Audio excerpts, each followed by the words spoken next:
ہم نے پچھلے سیشن میں سوال کا ایک حصہ تھا کہ اللہ تعالیٰ کی طرف سے اشارات آتے ہیں اور ان کا کیا مطلب ہے، تو آپ نے اس پر فرمایا تھا کہ آپ کو عقل دی گئی ہے، غور و فکر کریں اور ان سے فیصلے کریں۔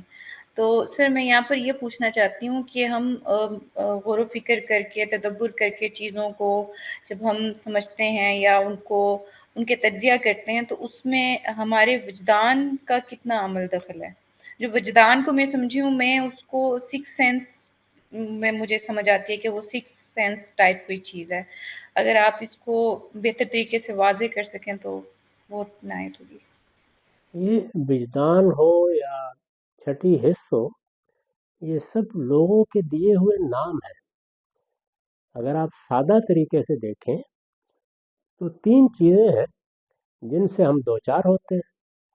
ہمارے پاس ہمارے ظاہری حواس ہیں، وہ ہمیں اس مادی دنیا سے متعلق کرتے ہیں، اور ہم اپنے علم کی ابتدا انہی سے کرتے ہیں۔ ہمارے پاس کوئی اور ذریعہ نہیں ہے۔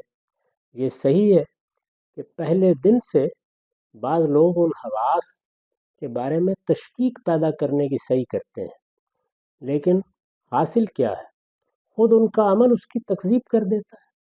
ان کو بھی اپنے تمام معاملات انہی حواس کی بنیاد پر طے کرنے پڑتے ہیں۔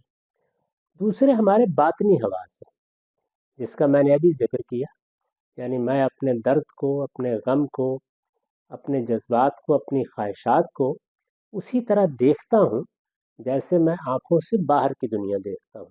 یہ میرے باطنی حواس ہے۔ تیسری چیز میرے نفس کی خود مجھ تک پہنچنے والی رہنمائی ہے۔ وہ رہنمائی کتنی نفس کے اندر سے آئی ہے، کتنی کسی شیطان کے وسوسے نے پیدا کر دی ہے اور غلط سمت میں لے جا رہی ہے، کہاں ذات باری کی طرف سے کوئی اشارہ ہو گیا ہے۔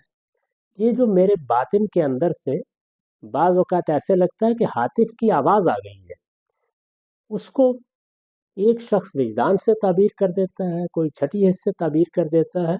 میں تو اس کو ایک ہی چیز سمجھتا ہوں، اور وہ یہ کہ یہ در حقیقت فاطر فطرت کی رہنمائی ہوتی ہے یا شیاطین کا وسوسہ ہوتا ہے۔ دونوں کو قرآن مجید نے بیان کر دیا ہے۔ اب انسان کو یہ دیکھنا ہوتا ہے کہ علم و عقل کی روشنی میں کیا چیز قابل قبول ہے اور کیا نہیں، یعنی اس رہنمائی کے بارے میں بھی یہ فیصلہ کرنا کہ مجھے اس سے کیا فائدہ اٹھانا ہے، یہ وہی علم و عقل کے ذرائع سے ہوتا ہے۔ تو میں تو چیزوں کو اس طرح دیکھتا ہوں۔ اب اس کو نام کوئی بھی دیا جا سکتا ہے۔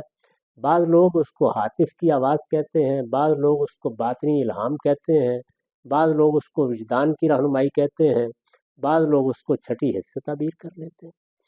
میرے نزدیک صورتحال یہ ہے کہ 3 ہی چیزیں ہیں: ظاہری حواس، باطنی حواس اور میرے نفس کے اندر کی رہنمائی۔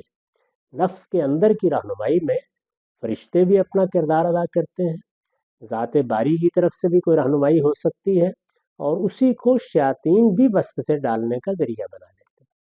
لہٰذا بہت متنبہ ہو کر اس رہنمائی کا مطالعہ بھی کرنا چاہیے اور اس سے فائدہ بھی اٹھانا چاہیے۔ ٹھیک ہے سر۔